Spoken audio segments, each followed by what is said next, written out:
कहने को तो ये सिर्फ 3 सीटों के उपचुनाव के नतीजे हैं, लेकिन यकीन मानिए इसके मायने बहुत बड़े हैं।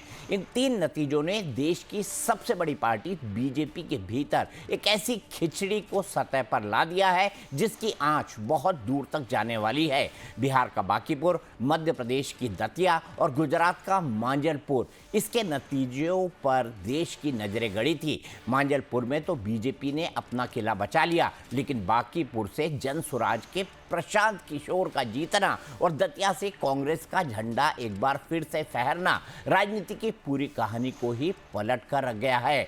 सबसे पहले बात उस सीट की जिसने पूरे देश को चौंका दिया, पटना की हाई प्रोफाइल सीट बांकीपुर। यहां से खुद प्रशांत किशोर यानी पीके मैदान में उतरे और पहली ही बार में सीधे जीत का परचम लहरा दिया। बीजेपी प्रत्याशी को पीके ने 19,000 से ज़्यादा वोटों से हरा दिया। अब जरा इसके मायने समझते हैं। बांकीपुर कोई आम सीट नहीं है, ये पिछले 30 सालों से बीजेपी का वो अभेद्य किला रही है जहां माना जाता था कि बीजेपी जिसे भी टिकट दे दे उसका जीतना तय है। नितिन नवीन यहां से लगातार 5 बार विधायक रहे हैं, लेकिन जैसे ही नितिन नवीन यहां से गए, बांकीपुर की जनता ने बीजेपी से अपना हाथ खींच लिया। लेकिन ये संकट सिर्फ बीजेपी के लिए नहीं है, ये तेजस्वी यादव के लिए भी बहुत बड़ा रेड सिग्नल है। तेजस्वी अब तक बिहार में बीजेपी का डर दिखाकर लालू के नाम पर वोट मांगते आए थे, लेकिन प्रशांत किशोर ने जनता को एक तीसरा और मजबूत विकल्प दे दिया है। बिहार की राजनीति जो अब तक जातिगत समीकरणों पर चलती थी, पीके ने उसे विकास, शिक्षा और रोजगार के नाम पर सीधे चुनौती दे दी है। इस जीत का मतलब है कि जनसुराज अब बिहार में सिर्फ वोट कटवा नहीं, बल्कि वोट बटोरने और जीतने वाली पार्टी बन चुकी है। ये सीधा सीधा मैसेज है। 30 बरस का जो गढ़ है वो सिर्फ 30 दिनों में ढह गया। वो सिर्फ इसलिए ढहा है कि बिहार के लोग भी चाहते हैं कि अब 4 किलो 5 किलो अनाज और जाति से ऊपर उठकर हम लोग के बच्चों के पढ़ाई रोजगार के लिए केंद्र सरकार और राज्य सरकार काम करे। अगर वो काम नहीं करेंगे तो आगे चुनाव के परिणाम उनको ऐसे ही देखने को मिलेंगे। बांकीपुर में पीके की जीत की कई वजहें निकाली जा रही हैं। आखिर बांकीपुर की जनता नाराज किससे थी? क्या यह नाराजगी सीएम सम्राट चौधरी से है या फिर बीजेपी के अपने अंदरूनी फैसलों से? वैसे बांकीपुर में बीजेपी की पहली गलती उस वक्त दिखी जब यहां से उम्मीदवार को बदला गया। तभी से लगने लगा था कि बांकीपुर सीट पर बीजेपी का कॉन्फिडेंस वैसा नहीं दिख रहा है जैसा नितिन नवीन पर दिखता था। बीजेपी के सवर्ण वोट बैंक में पीके ने अच्छे से सेंधमारी की है। युवाओं, मध्यम वर्ग का समर्थन जनसुराज को मिला। सबसे खास बात कि जनसुराज के साथ जनजी वोटर्स दिखे। आंकड़ों की बात करें तो बांकीपुर विधानसभा सीट में कुल 34% जनजी हैं। तो वहीं प्रशांत किशोर का सियासी कद भी बाकी प्रत्याशियों के लिए जीत की राह कठिन कर रहा था। साथ ही माना जाता है कि इस उपचुनाव में केवल 34% मतदान हुआ, जिससे पूरा गणित ही पलट दिया। बीजेपी के कोर वोटर्स घर से निकले ही नहीं, जबकि जनसुराज का साइलेंट और कमिटेड युवा वोटर्स ने जमकर वोटिंग की। कम वोटिंग प्रतिशत का ये गणित पीके के लिए वरदान साबित हुआ। बांकीपुर जीतने के बाद जहां बीजेपी आरजेडी चुप है, वहीं जनसुराज ने बिहार विधानसभा में अपना खाता खोल दिया है। ईवीएम जीत गया, लोकतंत्र जीत गया, प्रशासन जो है वो जीत गया। क्योंकि आमतौर पे आप देखेंगे कि इस तरह के कोई सीटों पर अगर भारतीय जनता पार्टी लगातार जीत रही होती है तो सवाल जो है ईवीएम पे उठने लगता है, संवैधानिक संस्थान पे उठने लगता है। मुझे लगता है कि बांकीपुर की जनता जो है उन्होंने एक नए व्यक्ति को जो लगातार जो है वहाँ की जनता से कमिटमेंट कर रही थी, उनको मौका देने का प्रयास किया है। अब बात करते हैं मध्य प्रदेश की दतिया विधानसभा सीट की। यहाँ की कहानी भी कुछ अलग नहीं है। दतिया में कांग्रेस का जीतना यह साफ बताता है कि जमीन से जुड़े बड़े चेहरों को नजरअंदाज करके चुनाव नहीं जीत सकते। बीजेपी ने यहाँ अपने सबसे कद्दावर नेता और पूर्व गृह मंत्री नरोत्तम मिश्रा का टिकट काटकर आशुतोष तिवारी को थमा दिया। इस वजह से नरोत्तम मिश्रा के समर्थकों में ऐसी बगावत हुई कि कार्यकर्ताओं ने सड़कों पर चक्का जाम कर दिया था। संगठन के भीतर ऐसी खिचड़ी पकी कि नए चेहरे के साथ कोई खड़ा होने को तैयार नहीं हुआ। कांग्रेस के घनश्याम सिंह ने बाजी मार ली। दतिया की हार बीजेपी को यह सबक देती है कि पैराशूट लैंडिंग और अपनों को नाराज करने की कीमत कितनी भारी हो सकती है। इसके अलावा दतिया उपचुनाव का सबसे बड़ा टर्निंग पॉइंट रहा ग्रामीण क्षेत्रों में हुआ रिकॉर्ड तोड़ 78% मतदान। जहां एक तरफ शहर के लोग वोट डालने घरों से कम निकले, वहीं गांव के वोटर्स ने पोलिंग बूथों पर लाइन लगा दी। इसी भारी ग्रामीण वोटिंग ने सीधे कांग्रेस के पक्ष में माहौल बना दिया। दतिया के ग्रामीण इलाकों में बम्पर वोटिंग के पीछे छिपी थी किसानों की भयंकर नाराजगी। खाद की कमी और बिजली संकट से राज्य के किसानों में नाराजगी है। कांग्रेस इस जीत का जश्न मना रही है और बीजेपी के पास बधाई देने के अलावा कोई रास्ता नहीं है।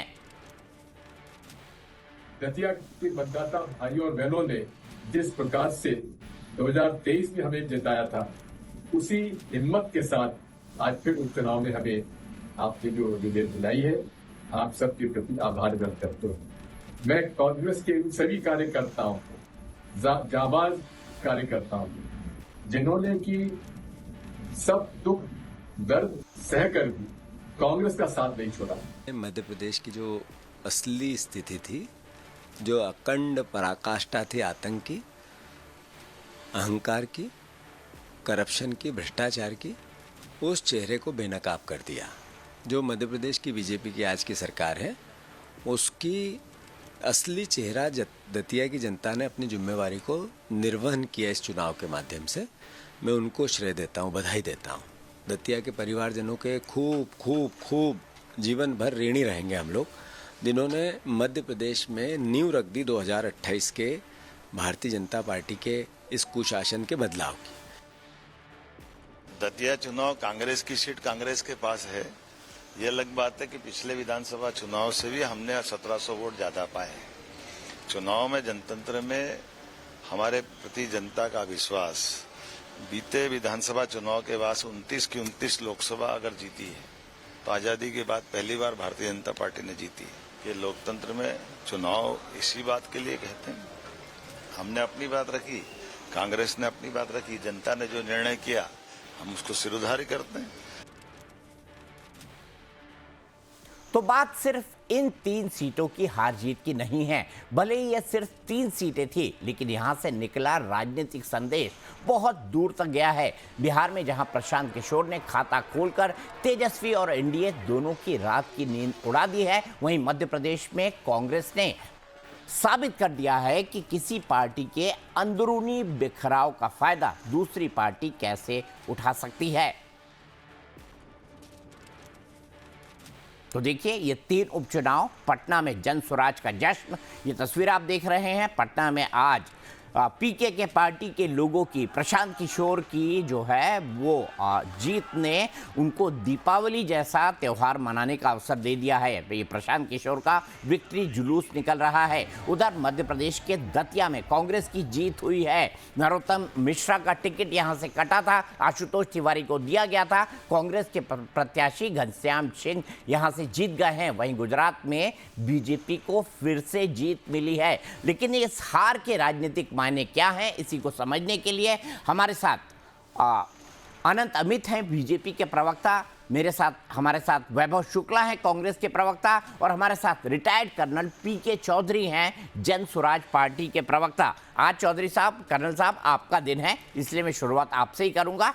अब एक बात तो है कि इतनी बुरी तरह विधानसभा हार जाने के बाद प्रशांत किशोर का वहां डटे रहना, बांकीपुर में फिर से चुनाव के मैदान में उतरना और बिहार ना छोड़ना, मेरे ख्याल से ये भी अपने आप में एक बहुत बड़ा फैसला था और शायद बिहार की जनता ने उसको देखा।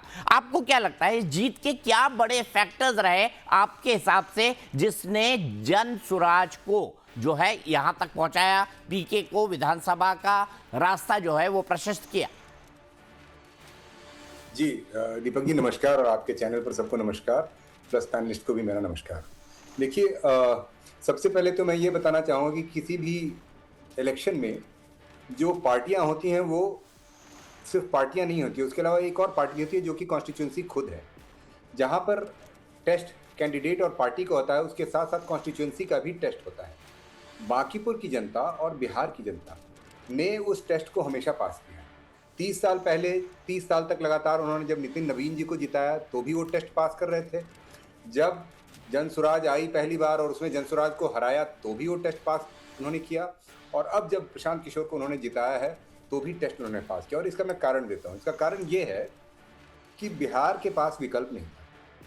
और जब 2025 में जनसुराज आई थी तो प्रशांत किशोर कहते थे कि लोगों को वो लीप ऑफ फेथ लेना पड़ेगा, और लीप ऑफ फेथ नहीं लेंगे तो मैं या तो अर्श पे रहूँगा या फर्श पे रहूँगा। जाहिर सी बात है कि फर्श पर थे। लेकिन इस 2 साल में जब जनसुराज हारी तो जनसुराज ने मैदान नहीं छोड़ा, क्योंकि जनसुराज इलेक्शन लड़ने नहीं आई थी, जनसुराज बिहार बदलने आई। इलेक्शन तो उसका एक तरीका है, और चूंकि वो प्रतिबद्धता थी, वो विश्वास था, वो कॉन्फिडेंस था, तो फाइनली आखिरकार बांकीपुर की जनता के माध्यम से प्रशांत किशोर और जनसुराज सदन में पहुंच गए हैं। ठीक है, तो मैं मेरा आपसे अपना ये मानना जानना है चाहता हूं, जब बिहार के विधानसभा के चुनाव परिणाम आए थे, पूरे चुनाव के, तो प्रशांत किशोर जी का एक बयान आया था, कई सारी मैगजीन्स में छपा था कि ईवीएम में भी गड़बड़ी हुई है और चुनाव के अंदर भी धांधली हुई है। तो ये चुनाव तो निष्पक्ष था ना जनसुराज की तरफ से, आप ये कहेंगे कर्नल साहब? आप जीत गए तो धांधली नहीं, बीजेपी जीत गई तो धांधली। इस बयान के बारे में आप क्या कहेंगे? उन्होंने कहा था मैं चूंकि इस मामले को कोर्ट में नहीं ले जा रहा हूं, मेरे पास सबूत नहीं है। यह प्रशांत किशोर जी का बयान था। जी, मैं एक बात कहना चाहूंगा कि देखिए, संस्था जब रूलिंग पार्टी रहती है ना, तो संस्था पर शक सबको होता है, और जनता को भी है, पार्टी को छोड़ दीजिए, जनता को भी शक है। और अगर संस्था पर शक है तो कहीं ना कहीं कमी है। और ये जो शक अगर मतलब संस्था हो खराब या ना हो खराब, लेकिन अगर शक हो रहा है तो इसको तो आकलन करना पड़ेगा उस पार्टी को जो सत्ता में है। नहीं तो आप क्या कहेंगे? ईवीएम ठीक थी ना, चुनाव प्रक्रिया ठीक थी ना कर्नल साहब? जी, चुनाव प्रक्रिया जो रूलिंग पार्टी है उसको तो ठीक ही लगेगी, और हमें भी ठीक लग रही है। लेकिन हमने कभी भी ये नहीं कहा कि ईवीएम गलत था। प्रशांत किशोर के बारे में भी जो आप बता रहे हैं, उन्होंने ये नहीं कहा था कि उस इलेक्शन में ईवीएम का नतीजा था कि जनसुराज हारी। उन्होंने हमेशा कहा कि जनसुराज तो रेस में थी ही नहीं, ये था उनका वक्तव्य। नहीं, उन्होंने कहा था ईवीएम और चुनाव में धांधली, 2 कारण उन्होंने बताए थे। तो लेकिन उनके पास सबूत नहीं है। उन्होंने यह भी कहा था, स्वीकारोक्ति करी थी कि सबूत नहीं है। तो इसके बारे में मैं इस पर कोई टिप्पणी नहीं दे पाऊंगा। लेकिन हमारा ये मानना है कि संस्था पर, ईवीएम पर पूरे देश को शंका है। इसके लिए संस्था को आकर इस पर देश का विश्वास जगाना चाहिए। ठीक है, बिल्कुल आपके बयान की मैं कद्र करता हूं, सम्मान करता हूं आपके बयान की कर्नल साहब, और एक बार फिर से आपको बधाई। लेकिन अनंत अमित साहब, मुझे याद है मैंने अटल और आडवाणी जी के वो बयान भी सुने जिसमें वो हमेशा कहा करते थे कि एक जमाना ऐसा था कि कांग्रेस अगर जो है लैंप पोस्ट यानी बिजली के खंबे को भी चुनाव में उतार दे तो वो जीत जाएगा। क्या बीजेपी को ऐसा लगने लग गया था कि हम किसी को भी उतार देंगे वो जीत जाएगा? क्या आपको लगता है कि प्रत्याशी चयन में आपसे गलती हुई?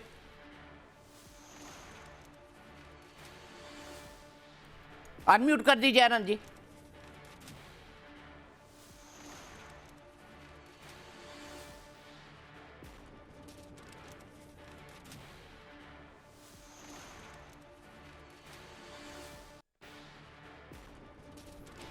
अनंत अब्बी जी, मैं तब तक वैभव शुक्ला जी से एक सवाल ले लेता हूं। वैभव शुक्ला जी, कांग्रेस के लिए क्या संकेत है? आप दतिया में तो जीते, पर बिहार में यह संकेत है कि बिहार जो सब बड़े राज्यों में से और जिसके बारे में कहा जाता है कि दिल्ली की गद्दी का रास्ता बिहार और उत्तर प्रदेश से जाता है, वहां पर भी आपका जो सहयोगी दल है यानी राष्ट्रीय जनता दल आरजेडी और कांग्रेस दोनों आपस में सहयोगी हैं, आपने साथ मिलकर चुनाव लड़ा था, तो उसकी तरफ इलेक्टोरेट नहीं जा रहा है। आरजेडी के प्रत्याशी की तो जमानत जब्त हो गई, पीके जीते, बीजेपी हारी, लेकिन ये भी दिखाता है कि लोग कांग्रेस के विकल्प की बजाय बिहार जैसे राज्यों में नए विकल्प की तरफ जा रहे हैं। जैन जी का आंदोलन भी देखिए, आपका छात्रों का गूंज चल रहा था, लेकिन जो इंडिपेंडेंट प्रोटेस्ट था छात्रों ने उसको समर्थन किया और धर्मेंद्र प्रधान का इस्तीफा लिया। देखिए, सबसे पहले तो दीपक जी मैं ये कहूंगा, ये जनता की जीत है और भाजपा के कुशासन का अंत है। जो भाजपा का जो गढ़ था, सबसे पहले आप बात करिए बांकीपुर की, जो बीजेपी का गढ़ था पिछले 30 वर्षों का, और भाजपा का गढ़ 30 सालों का गढ़ 30 दिन में खत्म। क्योंकि आप खुद देख लीजिए, राष्ट्रीय अध्यक्ष भाजपा के नितिन नवीन जी अपना बूथ नहीं बचा पाए, अपने बूथ पे वो हारे हैं। दतिया में भी नरोत्तम मिश्रा जी जो पूर्व गृह मंत्री रहे मध्य प्रदेश सरकार के, अपना बूथ नहीं बचा पाए। तो एक जगह 19,500 वोटों से हारे हैं और एक जगह 6,000 प्लस वोटों से हारे हैं। तो ये भाजपा ने जो पिछले 12 सालों में केंद्र सरकार, बिहार में भी उनकी सरकार है, मध्य प्रदेश में 20 साल से लगभग सरकार है, सब जगह उनके खिलाफ जो माहौल है वो दिख रहा है। और स्पेशली अभी आप जैन जी की बात कर रहे थे, तो ये सारा जैन जी का ही ये देना हो कि उन्होंने पिछले 1 महीने में दिल्ली में क्या किया ये सबको पता है। लोगों को, छात्रों की पिटाई करवाई, छात्रों पे डंडे चलवाए, महिलाओं के कपड़े फटवाए, और सबसे बड़ी के बात है कि उनके क्या क्या किया गया महिलाओं के साथ सबने देखा। जो प्रधानमंत्री जी मन की बात करते हैं, अब काम की बात कर लें। अगर काम की बात नहीं करेंगे ना, तो जो जनादेश आ जाए है, भाजपा की सरकार 2028 में मध्य प्रदेश से विदा होने वाली है।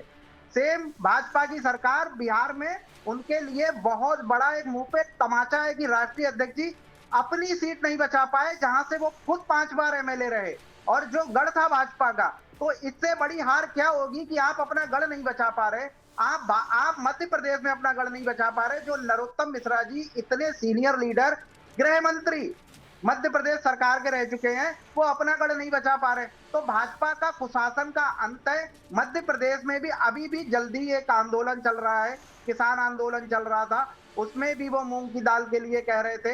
किसानों की नाराजगी, युवाओं की नाराजगी, महिलाओं की नाराजगी, इतने सारी नाराजगी भाजपा को अब समझ में आ रही है। जो लोग अपने आप को मानते थे कि हम इनविंसिबल हैं, हम तो कभी हारेंगे ही नहीं, किसी को टिकट दे देंगे। रविशंकर प्रसाद जी ने बिहार में बोला, कुत्ता बिल्ली को टिकट दे दे वो भी जीत जाता है। आप दे दीजिए, आप दे दीजिए। बिहार की जनता का जो जनादेश है वो आपके खिलाफ है, मध्य प्रदेश की जनता का जनादेश आपके खिलाफ है। सबक ले लो, वरना 29 में भी साफ हो जाओगे। ठीक है, 28 में मध्य प्रदेश से साफ होने की कगार पे खड़े हो। ठीक है, आप फोकस मध्य प्रदेश पे ही कर रहे हैं, दिल्ली पे नहीं वैभव जी। मुझे लग रहा है आप मध्य प्रदेश से हैं, मैं गलत तो नहीं हूं? मैं उत्तर प्रदेश से हूं। अच्छा, उत्तर प्रदेश है, तो आप तो ज्यादा बात उत्तर प्रदेश से करिए, क्योंकि एक बार वहां आपका गठबंधन जीत गया, फिर दिल्ली के लिए गड़बड़ पैदा हो जाएगी। कोई बात नहीं वैभव जी, मैं सीधे अनंत अमित जी के पास आता हूं। अनंत जी, मैं आऊंगा वैभव जी आपके पास। अनंत जी, पॉइंटेड सवाल है कि एक जमाने में कहा जाता था कांग्रेस अगर बिजली के खंबे को टिकट देते वो भी जीत जाता है। हालांकि वो रविशंकर प्रसाद जी का जो बयान का हवाला दे रहे हैं, काफी चला था सोशल मीडिया पर कि हम कुत्ते बिल्ली को खड़ा कर देंगे वो भी जीत जाएगा। लेकिन सवाल यहाँ पर, हालांकि उन्होंने डिनाई किया कि उन्होंने इस तरह का कोई बयान दिया ही नहीं था। मैंने उनका डिनाइल अभी अभी देखा है, इसलिए मैं उसका जिक्र कर रहा हूँ। कांग्रेस के प्रवक्ता ने उसकी बात की। लेकिन अनंत अमित जी, मैं सीधे आपसे जानना चाहूंगा, क्या यही बात कि हम किसी को भी खड़ा कर देंगे, जो कांग्रेस कहती थी ना हम बिजली के खंबे को खड़ा कर देंगे आजादी के बाद 2-3 चुनाव तक, वो भी जीत जाएगा, क्या यही बात भारतीय जनता पार्टी को ले डूबी दतिया के अंदर भी और साथ ही साथ बांकीपुर के अंदर भी? जी देखिए दीपक जी, गुजरात का चाहे मांजलपुर हो, चाहे बिहार का बांकीपुर हो, चाहे मध्य प्रदेश का दतिया हो, जो भी चुनाव परिणाम आए हैं हम उसका सम्मान करते हैं और हम हार की समीक्षा करेंगे। क्योंकि भारतीय जनता पार्टी का ये मानना है कि लोकतंत्र में जनता मालिक होती है और जनता का जो जनादेश होता है हम जनादेश के साथ होते हैं। हमारे लिए चुनाव जीतना महत्वपूर्ण नहीं है, लेकिन उससे भी ज्यादा महत्वपूर्ण है हमारे लिए जनता का विश्वास जीतना, और जनता के विश्वास पे ही खड़े उतरे हैं। तभी हमारी केंद्र में 12 वर्षों से सरकार है, 22 राज्यों में हमारी सरकार है। निश्चित तौर पे हम बांकीपुर हारे हैं, हम समीक्षा करेंगे, हार के कारणों को ढूंढने का प्रयास करेंगे। दतिया में हम हारे हैं, हम हार किस तरीके से हुई है वो जानने का प्रयास करेंगे। लेकिन एक सीट का परिणाम बीजेपी की ताकत का पैमाना नहीं हो सकता है दीपक जी, और न ही देश के राजनीतिक मूड को बदलने का यह पैमाना हो सकता है। हमारा मानना है कि भारतीय जनता पार्टी एक सिर्फ पार्टी नहीं है, एक परिवार है, और हमारे यहाँ जिस तरीके से आचरण है, जो हम व्यवहार करते हैं, वो कांग्रेस और भारतीय जनता पार्टी में काफी फर्क है।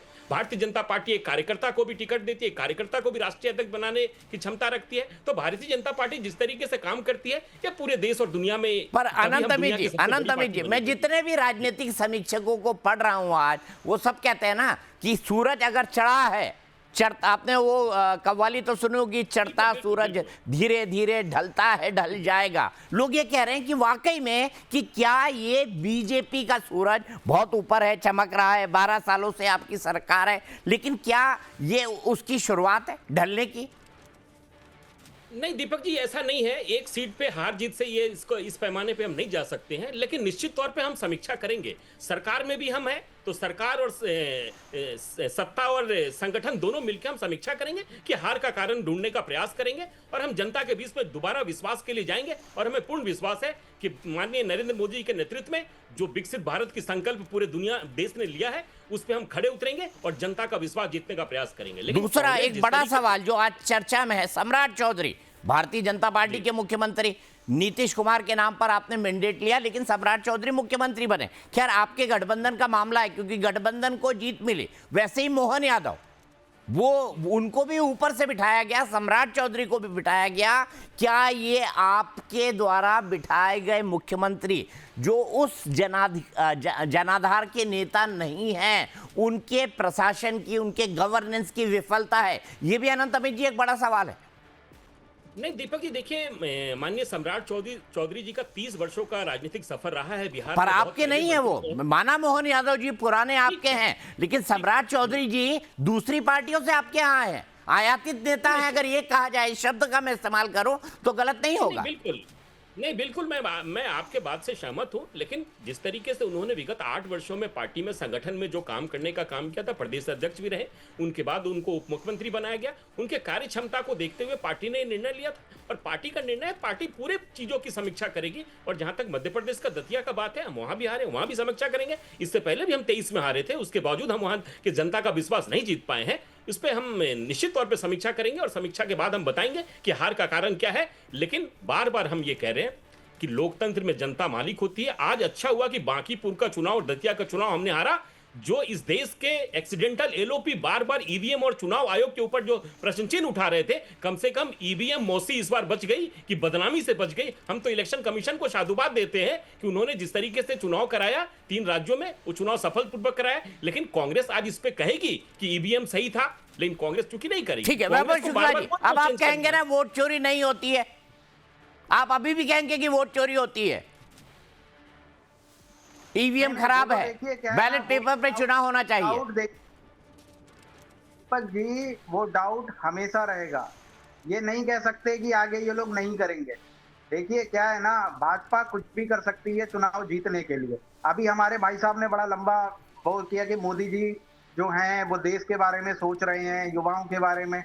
11-12 दिन हो गए संसद चलते हुए, कितने दिन आए संसद में जरा बताएंगे? वो एक भी दिन नहीं आए। अपोजिशन क्वेश्चन पूछ रहा है कि गृह मंत्री जी ने गोली चलवाई थी, पैलेट गन चलवाई थी, उसका जवाब कौन देगा? ठीक है वैभव, मेरा इस डिबेट के लिए टाइम लगभग खत्म है। अनंत अमित जी, एक जल्दी से आपका जवाब। उन्होंने कहा कि प्रधानमंत्री सदन में नहीं आ रहे।